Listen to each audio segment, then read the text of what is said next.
Welcome, welcome, welcome. In today's video, I am doing the review of the Radiant Wilds Tarot, and I have used this deck this evening. I will, with the cards as they pop up, give you examples of what come in the reading, and boy, oh boy, you're going to be in a special treat for this deck. It is wild. It goes by that name of Radiant Wilds Tarot, and indeed it is. The creator is Nat Girsberger, and she does discuss in the booklet, which is massive. The box is massive. I had to zoom out the camera. It's fantastic. It is done by Rockpool. It's been released, I am going to say 2022, but we're here at 2023, and I really hope that Rockpool and other providers start to send me some decks so we have some new ones coming through, because I'm trying to save my pennies at the same time. So you're going to love this deck. You really are. And I'm not just saying that. The colors I find are really vibrant. If you're looking at just starting with your tarot journey, this deck is really good. The booklet itself is really, really huge, goes into a lot of depth, and it will give you some things to think about. It is a very, very visual deck. So if you're a visual person, this deck will be perfect for you. So as you can see with the box, it is beautiful. And it's like a beautiful, I want to say, oh, I don't know. We're talking about all the senses here, you know, like, and it's got the little indent here. Would you say it's like paper felt, if there's such a thing? So it's a beautiful box. Let's look at the reverse here. You can see the yellow thing here. Let Radiant Wilds Tarot inspire your presence on this planet so you can share your magic with it. Enter the Radiant Worlds to discover the infinite magic of the interconnected universe within you. Cultivate a deeper connection to yourself and your inner world to experience a more inspired existence.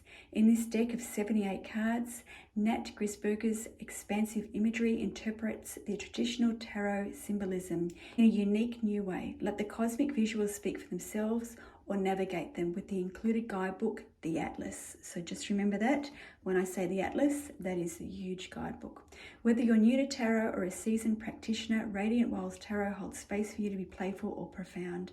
Uncover a vast place within you where you already know the answers. Now, this box is massive, it is huge. The cards, not so much, but they are the perfect size for shuffling. I've already done that. So we open up the box itself. Oh, that's right. I was going to try and open it. So we open up the box itself. That's the white things that held the card. Seen, the unseen. I've noticed a lot of deck creators are doing that inside. They're making little surprises inside. And then you've got the yellow that helps you flip out the cards when they're in the deck. So let's get started. Let's discuss this deck and let me know what you think. Now, I know with a lot of reviews, people don't discuss about the readings. I really like to talk about the readings and what I found in the cards and what I've noticed and how I read. I feel like I wish that somebody had told me when I first started tarot that a tarot's meaning isn't specifically ABC. You know, you can get this from the tarot, and this is how someone got this from the tarot. So I hope that you enjoy this. So the guidebook itself is thick, and you know I'm a huge fan if you've been on this channel. I love a guidebook I can rip apart and not worry about it falling apart. Another thing too, it is full colored, and it's great to see. Full colored, high gloss booklet, high printed. So it's beautiful. So we'll just flip through the guidebook a little bit. As I said, it's from Rockpool Publishing. You got the index there, but hey, whoever uses the index? I'd never use the index. I just flick, and away I go. I like, that's the way I roll. Okay, so we've got the introduction. She does talk about herself moving to New York City and what she's done. She also talks about here about her spiritual journey and how she came to where she's at, which is beautiful. She talks about how to use this deck, how to interact with the deck, how to navigate the cards. She talks about with this, what is the direction, the legend, the light, the shadow, the radiance tip.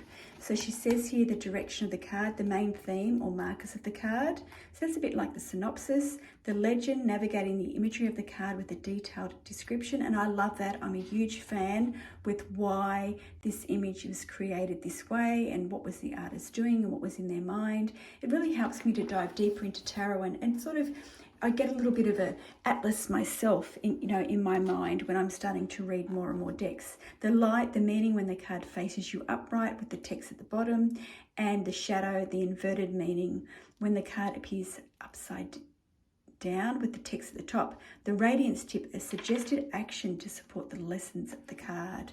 Now, I didn't use that for any of my reasons, the radiance tip, for my readings that I did this evening. This is a card that's popped up a few times tonight. We'll be talking about that in a minute. And this is obviously where we start. So if you look at the Fool here, you've got the Fool leaping into possibility. But the radiance tip, take a moment to skip instead of walking to connect to your inner child. Love it. Don't you love the printing here? I would love to honestly be this creative. I really, in my mind, I think I'm going to create a tarot deck. But honestly, what's been put out, it just keeps getting better and better. So we just flipped through the book. It's beautiful. Now, one thing I did notice, let's read about the artist. Swiss, Brooklyn based. I love seeing pictures of Brooklyn. What do they call it? The elephant, the Dumbo Bridge. Nat Girsberger creates art interpreting the unseen. If you go and head over onto her Instagram, you will see that it's beautiful. I've given her a follow over there.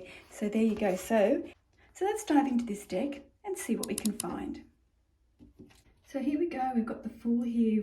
The Fool's leaping off the interstellar desert cliff into the infinite space. There is no ground to catch her as she takes her spontaneous, carefree leap.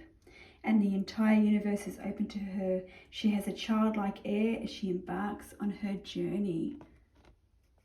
Now, one thing I noticed with this deck, very visual. It has got like a space age about it. It does have a lot of moons in there. It also has chess. So there's a different gameplay with this deck.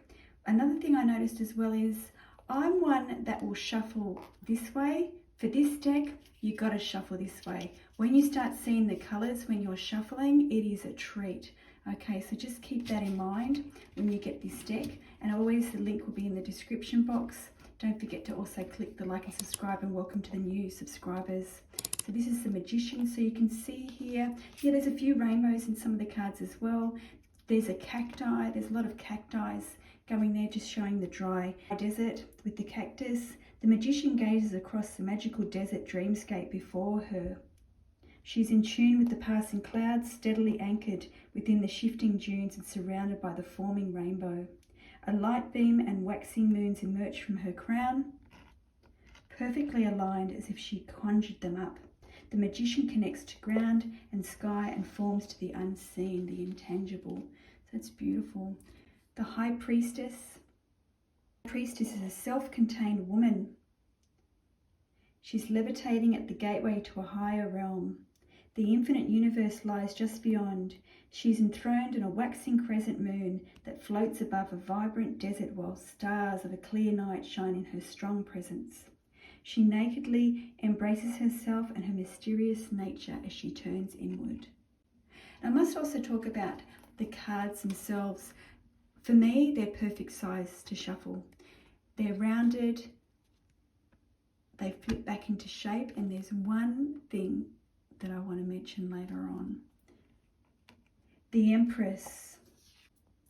It's quite interesting because I did a reading this evening and it came up about a partner had left the girl.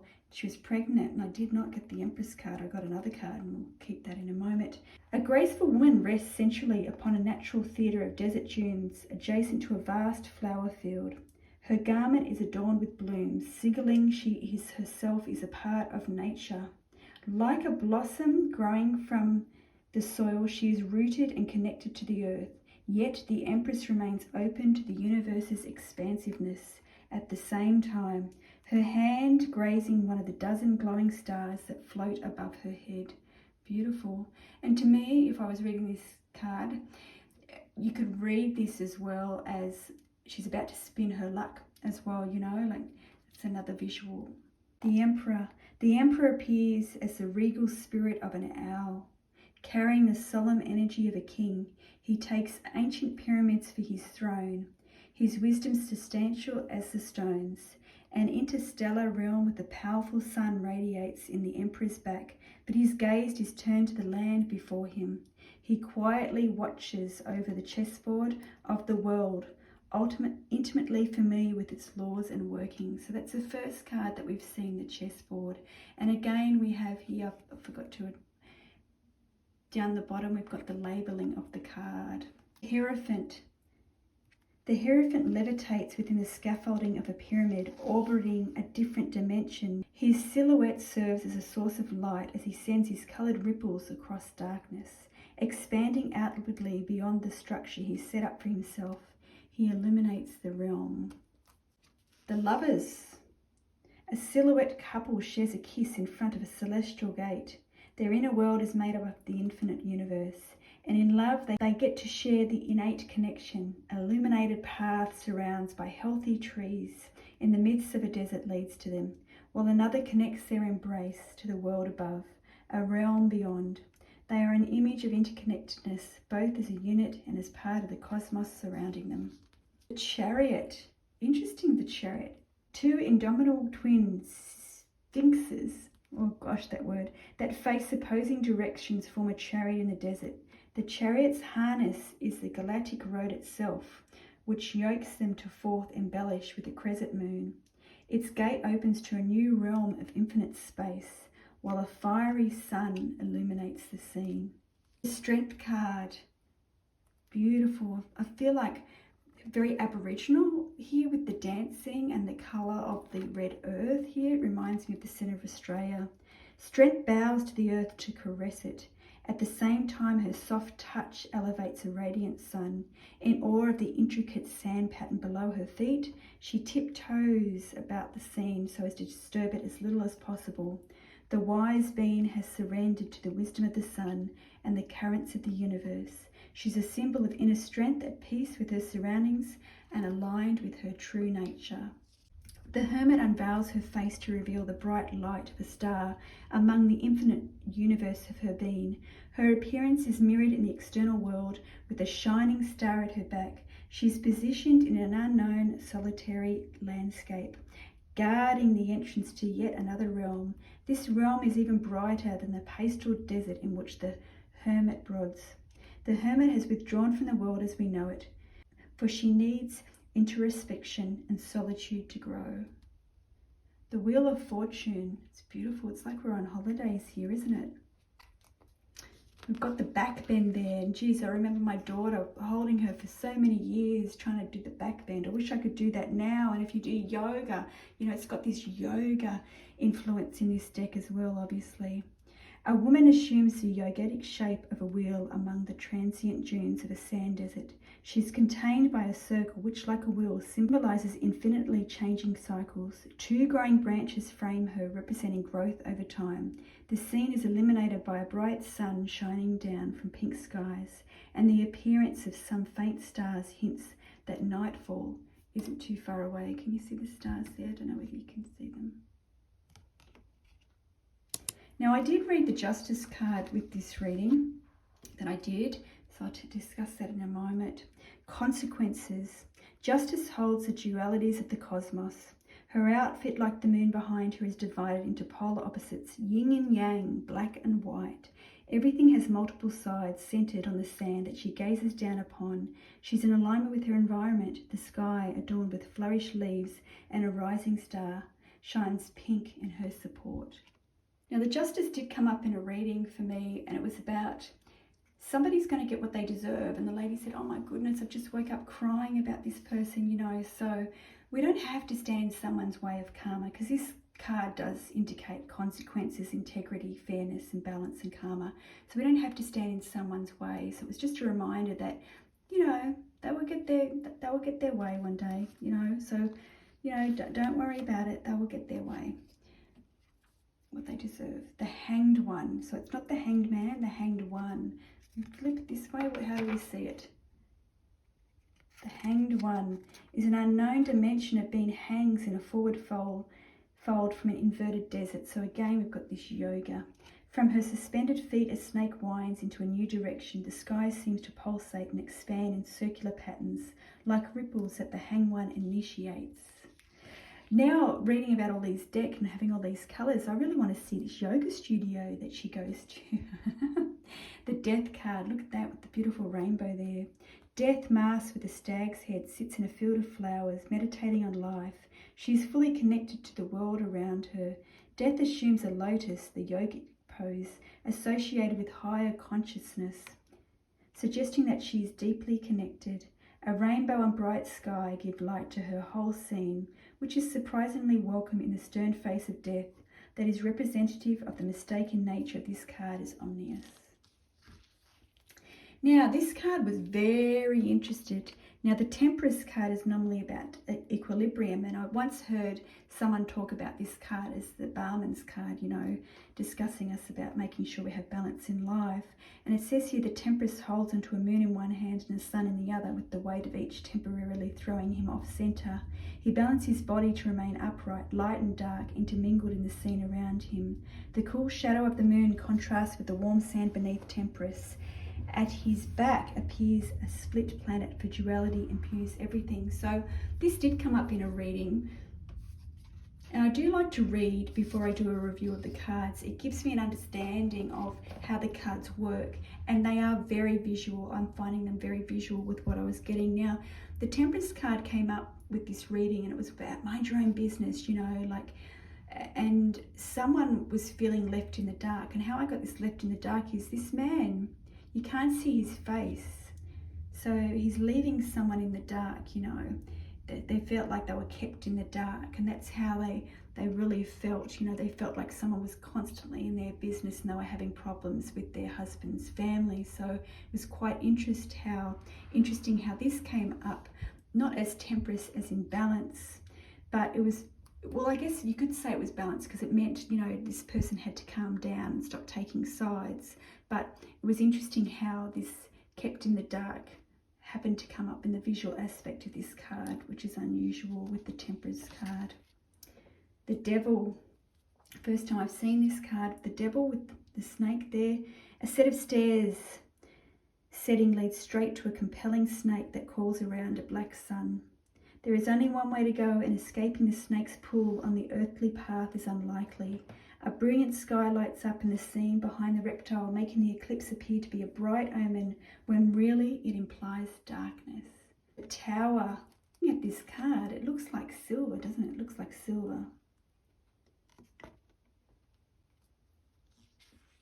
So obviously the Tower is about turmoil, unexpected turn, rebuilding foundation.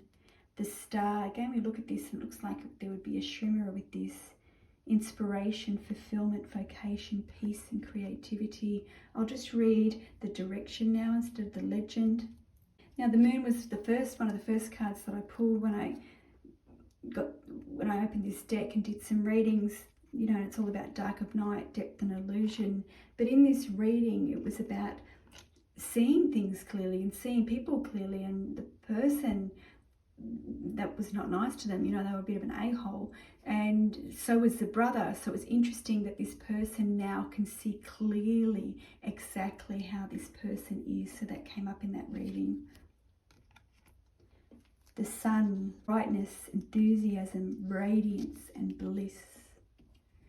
Now Judgment was the first card that I realised there was a chess element to this game, you know, and you've got probably the Queen looking on, you know. This came up in the reading was this person knows everything and knows when they see everything, and they know when this person's going to move. And in the reading, I mean, obviously it was detailed reading, but this snippet of the reading was this person's going to see something, but they've got to keep their mouth shut because, you know, it will affect them otherwise in this work environment. So they're going to see something happen and they just have to be quiet about it, because when the sand settles, so to speak, that they will come out okay, much better than if they said something. World, gift of light, celebration and milestone. Here we have the Ace of Wands. So we've got the Wands coming up now. Now the Ace of Wands is about energy, prospect and growth, and you've got this silhouette facing, you know, the realm. The Two of Wands. So again, with the booklet itself, you have exactly the same amount of information for both the major and the minor arcanas, you know, so that's my little notes there. I'll move out of the way. But so just so you know, you're not you're not seeing or getting any less if you're pulling a minor arcana. You know, I know with some booklets they have a lot more information for the major and the minor, where this is exactly the same. The Two of Wands is a woman standing alone on Saturn, levitating above a dune desert. She looks down upon her planet, carefully observing it. Although her planet spins, she is not moving. The woman takes time to study her new surroundings first. And look at this. You almost can see the aura, you know, the sun rebuilding this person, you know. So this is all about vision, pursuit, movement, expansion and travel. Now the Four of Wands did come up in a reading. I did pull several cards for this person. And the Four of Wands generally means enjoyment, commitment, happiness and belonging. But for this reading, her partner was leaving her or had left her for somebody else. And I think I pulled 3 or 4 cards, and this was the 4th card, and I looked at this automatically and I knew intuitively that she was pregnant, and I asked her, are you pregnant? And she said yes, and I've got 2 kids, so I knew. And then we spoke about the relationship and what I got through the reading. So the Four of Wands, you know, in that reading it is not about enjoyment for her currently because of her relationship and feeling isolated and rejected with the partner going off, but it was just an acknowledgement of her circumstances. 5 of Wands, beautiful. You've got all these yoga movements, differences, chaos, conflict and collaboration. A number of yogis having different poses. 6 of Wands. This is all about triumph and accomplishment, and this did come up in a reading. This came up in one of my first readings. It was it came up after another card, and it was about a girl who was coming clean for 4 months of staying off drugs and alcohol. And it was just a reminder here that, you know, you're going up the hill and, you know, you're going to make it. So it was like an accomplishment, a triumph, and to keep going. So it's like a pat on the back from spirit. The 7 of Wands. I think this is the first time we've actually seen a face in any of the cards clearly. Envy, rivalry, authenticity. So it's interesting because the card in the legend in the book here, it says the 7 of Wands portrays a woman's marked face emerging from the top of a dune in tandem with the sun's rising behind her. At the bottom of the dune, diverse hands reach up for the woman in her place. They envy her radiance, for she exudes colourful rays that fills the sky. Nevertheless, the woman's presence remains strong. It takes more than a few convertious challenges to rattle her. Beautiful.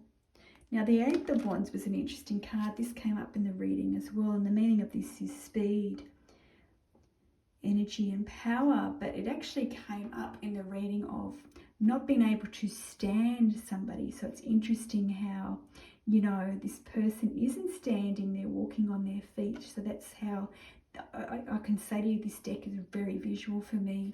So it wasn't about the meaning of the card, it wasn't about the hot sun and, you know, they're trying to be, it was based, the fact was they couldn't stand somebody that they were working with, and that was the issue of the reading we were working through. The 9 of Wands reminds me of Japanesey with the colours. It sort of just reminds me of the flag there. And this is all about perseverance, heat, strength and transformation. And the 10 of Wands did come up. It came up with 10 of Wands did come up in another reading, and it came up with this card. And this is the card there, how they started, you know, and they were progressing through the sobriety with that reading. And, you know, and it did come up with showing how they're going to move from this to this, you know, and you can see a woman here completely in control, stable and having the strength to continue. So that was quite an interesting take on those cards, especially when the 10 of Wands means workload, you know, so they were continuing to take it on. Now the Page of Wands, again, this came up in a reading, and it's very interesting how I read this one. It was basically interesting because I thought, oh, your friends, you know, they suck. But what's interesting about this is, as I said with this deck, it's very visual for me. And I know you can look at this and it can look like 3 bananas, but it's obviously meant to mean the moon. And it's about wonder and exploration, this card. But for me, I just kept seeing dollar signs here. I was seeing dollar signs.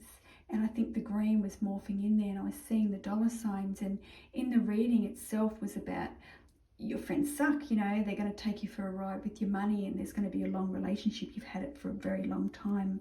So there's a thing here about, you know, this is about not rushing, and that was definitely about not rushing to give them money. So that was an interesting take on that card as well. The Knight of Wands, beautiful. First time I've seen that card. This first time I've seen this card. Action, fire, determination. First time I've seen this card too. The Queen of Wands, expression, authenticity, passion and vibrancy. Isn't this beautiful?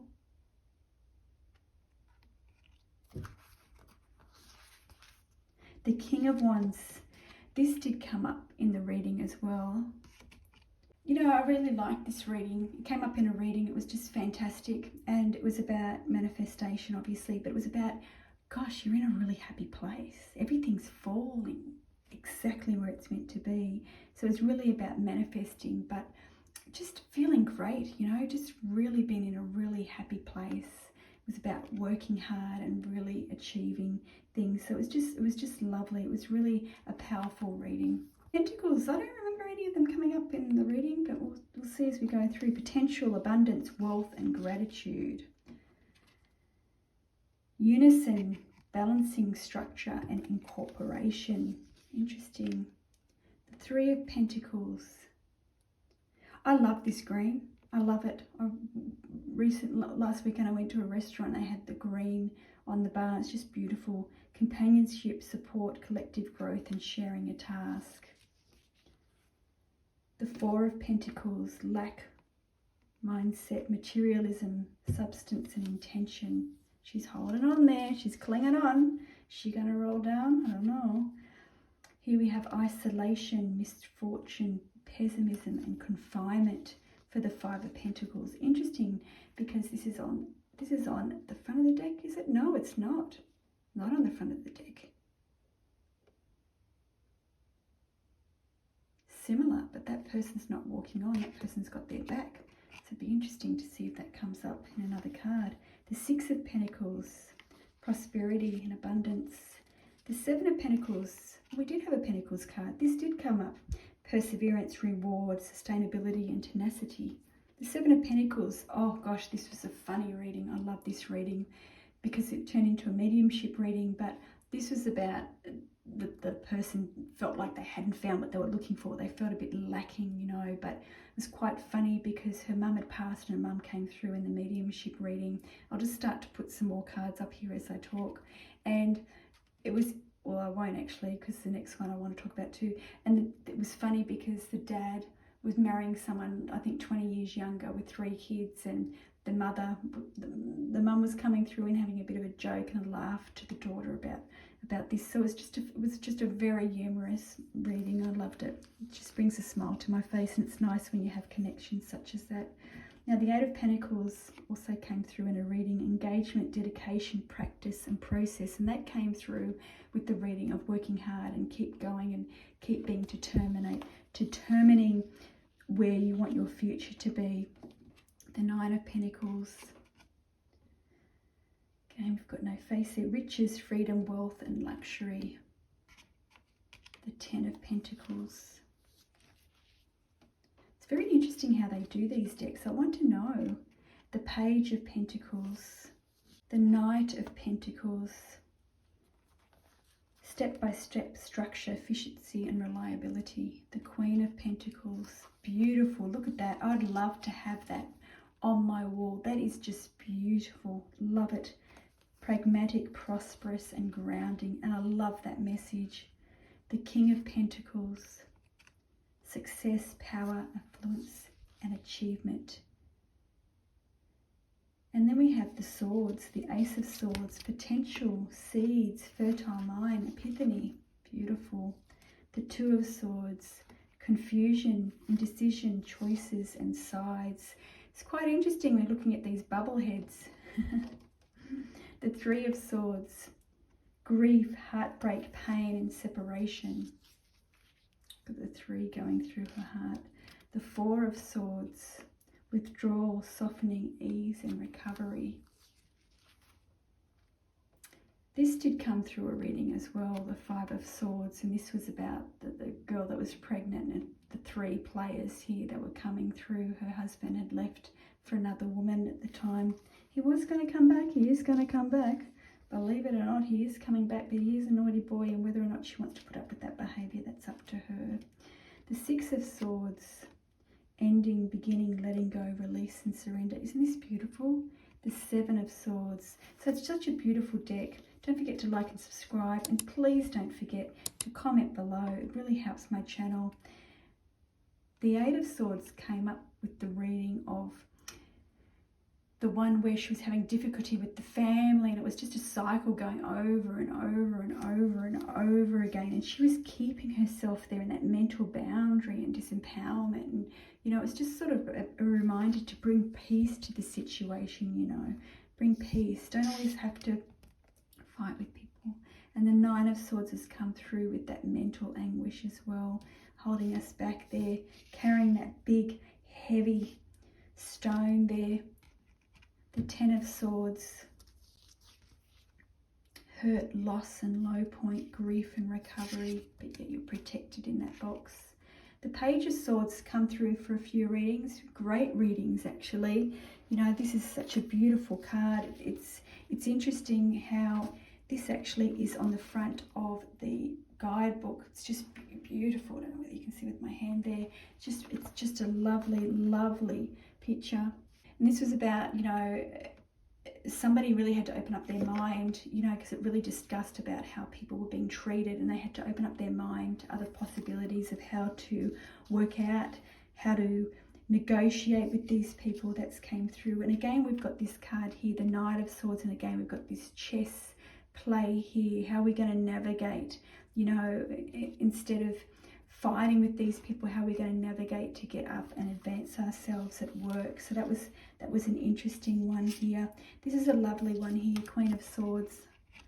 Just love this one. It says here, the Queen of Swords shows a woman whose head lights up a radiant desert scene, while one hand supports her sun head, the other sinks into the sand dune below.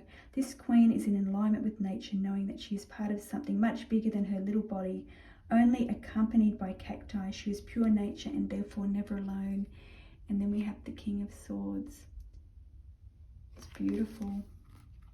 I think this has been the softest, or one of the softest colours predominantly on a card so far. It's about intellect and inner wisdom. He's got no eyes. Again, you've got this beautiful meditating woman, and I want to see where the man's wife, where they were going to end up, and obviously they're going to be together, and there's going to be a lovely union between them. So that was interesting when we pulled out that card.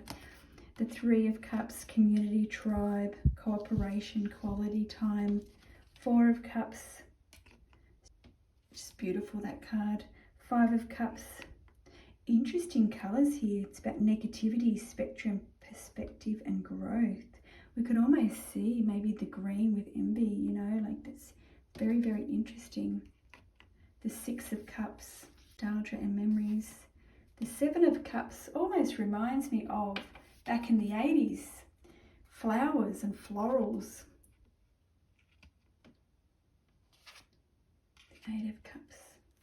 But then again, you're all too young to remember the 80s, surely. The Nine of Cups, all about good fortune, gifts, fulfillment. This reminds me of the 80s too. Reminds me of the Pyramid. Oh, what was that band? With the prism, because I've got the rainbow there, so that's quite interesting. It says the Knight of Cups shows someone reaching out for an ornate and stellar mirror. It contains a new dimension where the abundance of blue skies awaits. Acting as a porthole, the mirror opens to dreams and potential as vast as the desert winds below.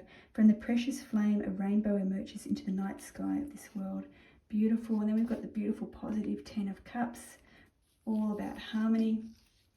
The Page of Cups popped up in a reading. And believe it or not, this was about somebody getting their driver's license, feeling good and going forward and embracing and getting what they deserve. So again, this is about the opportunity there. The Knight of Cups, a beautiful rainbow card, heart, imagination. The Queen of Cups, the intuition card. says here, the Queen of Cups watches an opening filled with clouds and waves on her horizon. The pictured water element rules emotions, and this Queen has the ability to watch her emotions like a distant observer. She stays calm as clouds move and waves break. Elevated on a pedestal, she is lifted above the wave-like dunes to gain experience. She knows how to stay on dry land so as not to get caught in the tides. And then finally, we have the King of Cups. And what I wanted to show you, which I should have showed you at the beginning, but hey, it's a bit like that when you're doing this so late at night. But I really wanted to get it done. I would have done it earlier, but unfortunately it rained, which would have affected. Beautiful gold. And the gold itself, it's not like a silver gold, it's like a yellow gold. So for those that like the gilding, you'll love this deck. But I really wanted to show you, and I'll try and show you going out. Try and show you when you shuffle. If you shuffle this way, I'm trying to shuffle over the camera here, you are blessed with looking at all these vibrant colours. Now, I never shuffle this way, and I just felt like I needed to with this deck, and it's just a pure honour just to feel, it's very uplifting. And as I said, it's a very visual deck, so if you're a visual person, you'll love this deck. Please let me know if you're going to purchase this deck. Let me know if you've done readings with this deck. Let me know any other decks that are very similar that come to mind for you. And don't forget to click on the like and subscribe. Until we meet again.